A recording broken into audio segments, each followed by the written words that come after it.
అరే రామయ్యా, super getup. రండి ఆంటీ, రండి. ఎందుకు సిగ్గుపడుతున్నారు? రండి. చూసావా బామ్మ మీ మడిచిన కోడల్ని? ఇక్కడ నువ్వు మీ మామగారికి అత్తగారికి మడిచీర పంచికట్టు కట్టబెట్టినట్టుగానే ఈ పాటికి మా మనవడు మీ ఇంట్లో వాళ్ళందరినీ మా పద్ధతిలోకి మార్చేసి ఉంటాడు. సరే సరే, అక్కడ కృష్ణ ఏం చేశాడు? తాంబూలాలు పుచ్చుకోవడానికి ఎప్పుడు వస్తున్నారో అడగండి. అదే ఎక్కడ కాంటాక్ట్ చేయాలి? Uncle phone number aunty body కొలతల్లో ఉంది. ఫోన్ నెంబర్ ఏంటో తెలుసా? 58301552. వీళ్ళు పిల్లలు కాదు, పిడుగులు.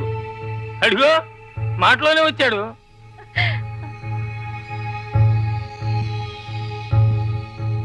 రేయ్, మీ నాన్న నీకు కరెక్ట్ గానే పేరు పెట్టాడు రా, కృష్ణ అని. ఆ కృష్ణుడు గోకులంలో చేరి వెన్నను దొంగిలించాడు. నువ్వు అగ్రహారంలో చేరి వెన్న లాంటి కన్ని పిల్లనే దొంగిలించుకొచ్చావు కదరా కృష్ణ. నీకు నచ్చిన అమ్మాయే మాకు నచ్చిందిరా. ఈ కాలం పిల్లలు ఎలా ప్రవర్తించకూడదో నేను ఎంతో మందికి సలహా ఇచ్చాను. కానీ ఇలా ప్రవర్తిస్తే పెద్దవాళ్ళకి నచ్చుతుందని నువ్వు నిరూపించావు. నేను తొందరపడి ఉద్యోగం రిజైన్ చేశాను. లేదంటే అక్కడికొచ్చే జంటలందరికీ దొంగతనంగా పెద్దవాళ్ళకి తెలియకుండా పెళ్లిళ్ళు చేసుకోకండి, మా అబ్బాయి చేసినట్టు వాళ్ళని ఒప్పించి పెళ్లి చేసుకోండి అని సలహా ఇచ్చి ఉండేవాడిని. ఏంటయ్యా కృష్ణ సైలెంట్ గా ఉన్నావు? అదే నువ్వు పంపించిన అమ్మాయి మమ్మల్ని అందరినీ మోసం చేసి మీ నాన్ననే ఒప్పుకునేలా చేసింది కదా. ఇంకా ఎందుకు నటిస్తావు? ఇక మీద మేమెవరూ మోసపోము. మోసపోయింది మీరెవరూ కాదు, నేనే. ఏమంటున్నావు? అంతా మన చేయి దాటిపోయిందని చెప్తున్నాను. మీ కుటుంబానికి దగ్గర కావడానికి ఎంతో ప్రయత్నించాను. చివరిగా మీ నాన్నని సంతోష పెట్టడానికి, ఆయన వల్ల బలైపోయిన కుటుంబంతో మాట్లాడడానికి వెళ్ళాను. బాబు, మీ నాన్నగారి ఆత్మ స్వర్గంలో సంతోషిస్తూ ఉంటుంది. చాలా సంతోషం అమ్మా, వస్తాను.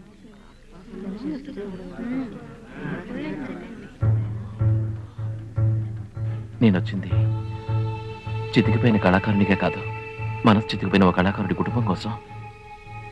సంగీత విమర్శకులు వెంకటాచలం గారి ఇంటి నుంచి వస్తున్నాను. అక్కడి నుంచి వస్తున్నావా? ఆ రోజు ఇక్కడికి వచ్చి అవమానపడింది చాలక ఇంతకాలానికి నేను ఇక్కడికి పంపించాడా రాయబారానికి? రాయబారం పంపలేదు. ఆయన ఈ ప్రపంచంలో ఉన్నారన్నదే మర్చిపోయి తనకు తానే శిక్ష విధించుకుంటున్నారు. ఆయన విమర్శ అన్నది బంగారాన్ని పుట్టం పెట్టే నిప్పు లాంటిది. అది వాళ్ళలో ఉన్న కళని మెరుగు పెడుతుంది. కానీ మీ వారు దాన్ని కేవలం నిప్పుగా భావించి తన్ని తానే దహించుకోవడం వల్ల ఈ సమస్య. సంగీతాన్ని ఆరాధించే వారికి శాశ్వతంగా ఎవరి మీద కోపం ఉండదనే నమ్మకంతోనే నేను ఇక్కడికి మిమ్మల్ని వెతుకుంటూ వచ్చాను. ఒక మామూలు మనిషిని మహాత్మునిగా మార్చడం కోసమే దేవుడు మర్చిపోయే శక్తిని, మన్నించే శక్తిని మనిషికిచ్చాడంటారు. గానానికి శిలలు కరిగిపోయినట్టు నా మాటలు విని విని ఆవిడ మనసు కొంచెం కొంచెంగా మారింది. ఇప్పుడు నేనేం చేయాలి? అమ్మా, మీరు ఒకే ఒక్కసారి వాళ్ళ ఇంటికి రావాలి. ఆయన్ని క్షమించారని చెప్పాలి. ఆయన్ని మామూలు మనిషిని చేయాలి. ఆయన కోసం కాకపోయినా ఒక గొప్ప కళాకారుడు సంతోషం కోసం నువ్వు పడే తాపత్రయం చూసి నీ కోసం వస్తాను బాబు. ఆవిడొస్తానని అనగానే నేను పడ్డ సంతోషం అంతా ఇంత కాదు. నేను మాత్రం సంతోషపడలేదు, మీ కుటుంబం అంతా సంతోషపడింది. మీ ఇంటికి అల్లుండి కాబోతున్నాననే సంతోషంలో నేను ఉన్నప్పుడు వాళ్ళు వచ్చేసారు. రండి రండి. మీరు వస్తున్నారన్న సంతోషంలో ఉదయం నుంచి వీళ్ళందరూ ఎదురు చూస్తున్నారు.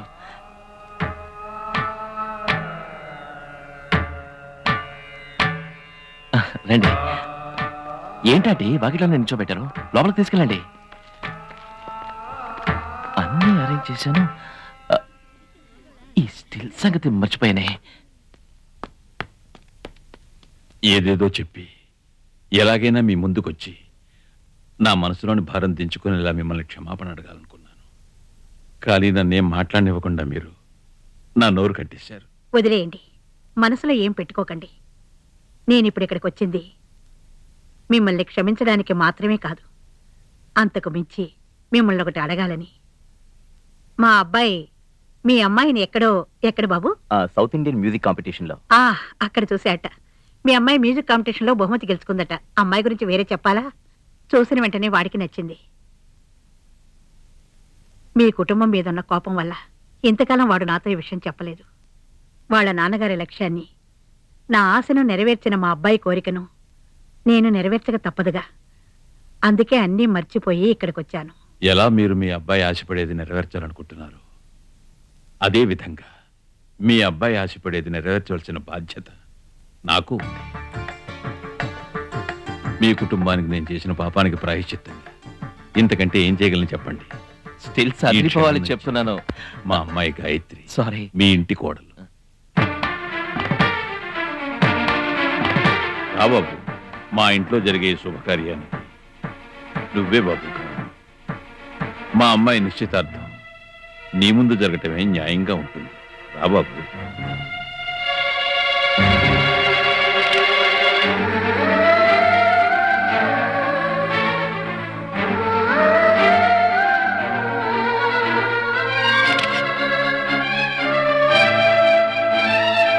ఈ రోజు ఈ కుటుంబం సంతోషంగా ఉందంటే అది నువ్వు పెట్టిన భిక్షే బాబు.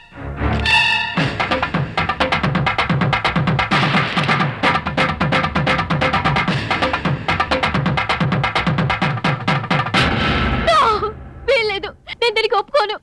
నువ్వెలా నాకు ఈ మాట చెప్పగలుగుతున్నావు కృష్ణ? ఎవరిని అడిగి అక్కడ నాకు మరొకరిని నిశ్చయం చేశారు? ఇందుకా నువ్వు అక్కడికి వెళ్ళింది? అంకుల్, వెంటనే మా ఇద్దరి పెళ్లికి ఏర్పాటు చేయండి. నేను ఇక ముందు ఈ ఇల్లు వదిలి వెళ్ళను. నువ్వు చెప్పటం కాదమ్మా, నేనే నిర్ణయించాను.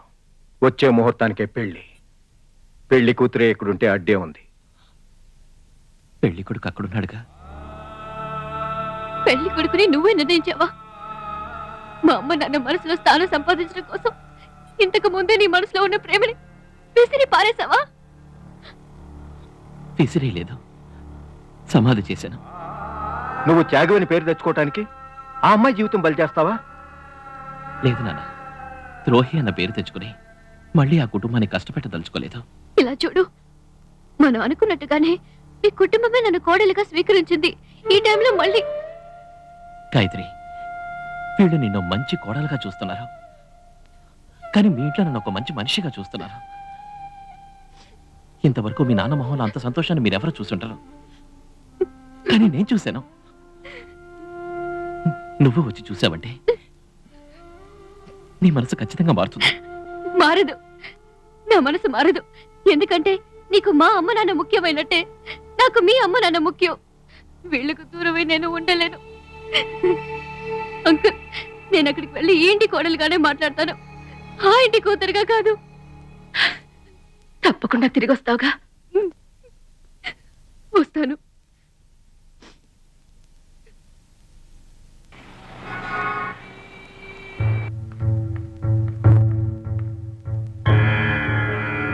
రామ గాయత్రి, నీ పెళ్లి వల్ల ఈ ఇల్లు ఎంత కలకలాడుతుందో చూసావా? మీ నాన్న చాలా సంతోషంగా ఉన్నాడు తెలుసా? లోపలికి వెళ్ళి చూడు.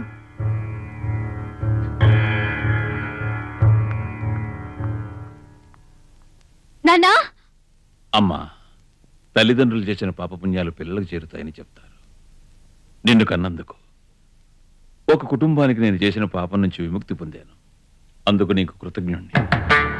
నాన్నా, నాన్నా, ఈ ఏంటిది? తల్లిని ఆశీర్వదించు. నాన్నా, నా కళ్ళకు మీరు లేవండి, లేవండి. ఏమిటానా? గాయత్రి, ఏమిటిదంతా? ఇప్పుడు నేను కాళ్ళకి నమస్కరించింది నా కూతురు కదమ్మా, నన్ను కన్న తల్లికి. అవునమ్మా, ఇప్పుడు నేను పునర్జన్మ ఎత్తాను నీ వల్ల. మీ అమ్మ కూడా అంది, ఏమండి అమ్మాయితో ఒక మాట కూడా చెప్పకుండా నిశ్చితార్థం చేసేమే అని. అందుకు నేను అన్నాను, నా సంతోషమే తన సంతోషం, నా మాట వేరు కాదు తన మాట వేరు కాదు అని. ఏమ్మా, నేను చెప్పినట్లు తప్పులేదు కదా?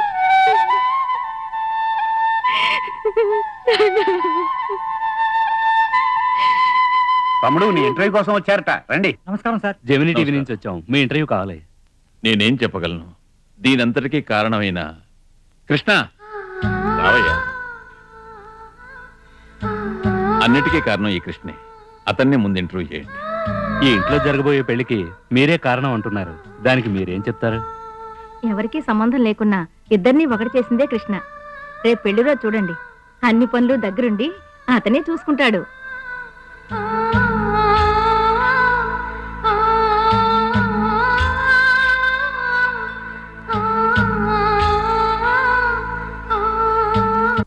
మీ అందరికీ నా నమస్కారం. ఇది రెండు సంగీత కుటుంబాలు ఒకటవుతున్న తరుణం. ఈ సంగీత వేదికకు ఎంతో ప్రత్యేకత ఉంది. ఇండియాలో ప్రఖ్యాతిగాంచిన ప్రముఖ కర్ణాటక సంగీత విమర్శకుడైన శ్రీ వెంకటాచలం గారి ఇంటి పెళ్లి సందడి. ఇక పెళ్లి కూతురు ఎవరనేది మీకు బాగా తెలుసు.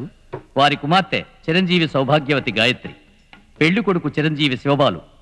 పెళ్లి కొడుకు అని చెప్పడం కంటే మా సంగీత ప్రపంచానికే ముద్దు బిడ్డ నాలి. వధూవరులను ఆశీర్వదిస్తూ కచేరీ ప్రారంభిద్దాం. రెడీ. శ్రీరస్తు శుభమస్తు, శ్రీకారం చుట్టుకుంది పెళ్లి పుస్తకం, ఇక ఆకారం దాల్చనుంది. అరేరే, పెళ్లి కొడుకు ఏంటి వేదిక మీదకి వచ్చేస్తున్నాడు? నా గురించి ఏమన్నా గొప్పగా చెప్పబోతున్నాడా ఏంటి? సరే బాబు, చెప్పు చెప్పు. ఏంట్రా వీడు పెళ్లి కొడుకై ఉండి పెళ్లి కూతురు పక్కన ఉండకుండా స్టేజ్ మీదకి వచ్చి మైక్ పట్టుకున్నాడు? అలవాట్లో పొరపాటు అనుకుంటున్నారా? గతం తాలూకు బాకీ ఒకటి మిగిలింది, ముందు తీర్చాలిగా. రేపటి నుంచి నేను మిస్టర్ వెంకటాచల అల్లుణ్ణి కాబోతున్నాను.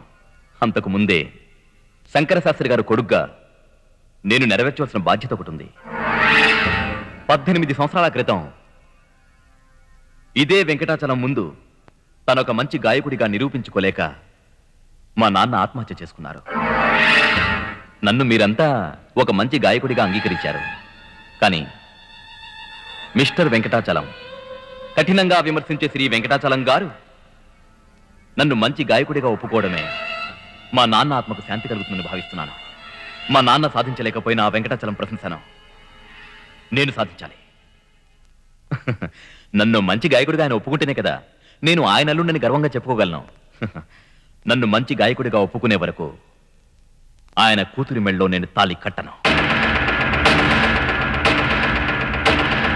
కన్న కూతురి పెళ్లి సమస్య అవుతుందని తన పద్ధతిని మార్చుకోరు. వెంకటాచలం కదా, నా పాట మీదే ఆమె జీవితం ఆధారపడి ఉంది. నన్ను ప్రేమించానను మాట తలనైనా చెప్పై నేస్తం, కలకాలం బ్రతికేస్తా. నన్ను ప్రేమించానను మాట కలనైనా చెప్పై నేస్తం, కలకాలం బ్రతికేస్తా. నన్ను ప్రేమించానను మాట కలనైనా చెప్పి నేస్తం, కలకాలం బ్రతికేస్తా. పువ్వుల ఎదలో శబ్దం, మన మనసులు చేసే యుద్ధం, ఇక పదే నా హృదయం, ఇక పదే నా హృదయం. సత్యమ సత్యము పక్క పక్కనే ఉంటే పక్క పక్కనే, చూపుకి రెండు ఒక్కటే.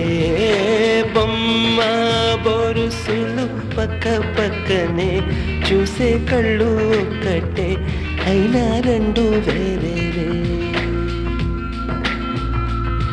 నన్ను ప్రేమించానను మాట కలనైనా చెప్పే నేస్తం, కలకాలం బ్రతికేస్తా.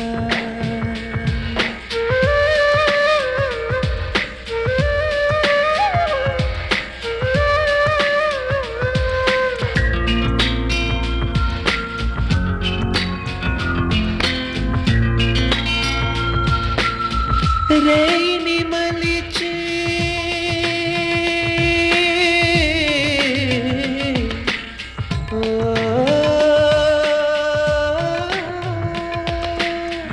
రేయిని మలిచి కనుపాపలుగా చేశావా, కనుపాపలుగా చేశావా, చిలిపి వెన్నెలతో కన్నులు చేశావో. మెరిసే చుక్కల్ని తెచ్చి వేలి గొళ్ళుగా మలిచి, మెరుపులు తీగని తెచ్చి పాపిటగా మలిచావో. వేసవి గాలులు పీల్చి వికసించే పువ్వులు తెచ్చి, మంచి గంధాలెన్నో పూసి మేను మలిచావో. అయినా మగువా మనసుని శిలగా చేసినావే, వలచే మగువా మనసుని శిలగా చేసి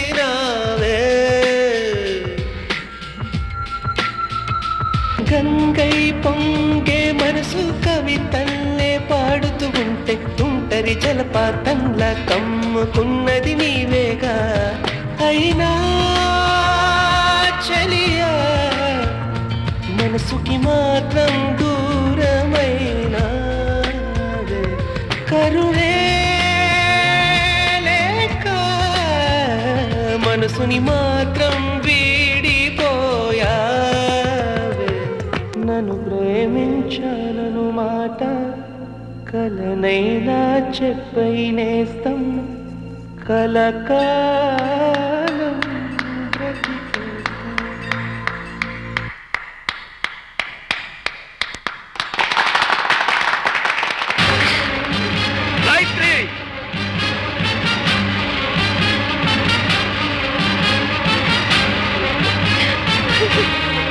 వాళ్ళని విడదీయకండి ప్లీజ్. సంగీతంలో ఒక చిన్న తప్పును కూడా ఓర్చుకోలేని మీరు వాళ్ళని విడదీశారంటే మీరు మీ మనస్సాక్షికి ద్రోహం చేసిన వాళ్ళు అవుతారు.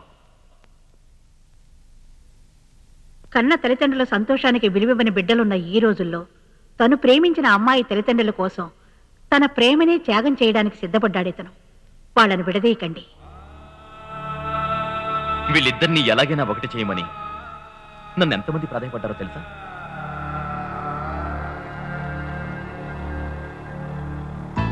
నేను పుట్టినప్పటి నుంచి దేనికోసం ఎవరి కోసం ఏది అడిగింది లేదు. మీ అమ్మాయి కోసం మొట్టమొదటిసారిగా అతన్ని అర్థించాను. 20 ఏళ్ల క్రితం విడిపోయిన నా భార్య బిడ్డ తిరిగి రావడానికి కారణమే మీ అమ్మాయి. ఈ అమ్మాయి మీద నాకే ఇంత మమకారం ఉంటే ప్రేమించిన కృష్ణకి ఎంత ఉండాలి? టీనేజ్ లో అందరూ లవ్ ని క్రాస్ చేసిన వాళ్లే. ఆ లవర్స్ లో ఏ ఒక్కరికైనా మంచి జీవితం దొరికిందంటే వాళ్ళ లవ్ ని కలగానుకుని మర్చిపోతారు. వీళ్ళు కూడా అటువంటి వాళ్ళ అవునా కాదని తెలుసుకోవడానికే ఇలా చేశాను. కానీ వీళ్ళు నిజమైన లవర్స్ అని ప్రూవ్ చేసుకున్నారు. ఇంకా ఏమిటి ఆలోచిస్తున్నారు?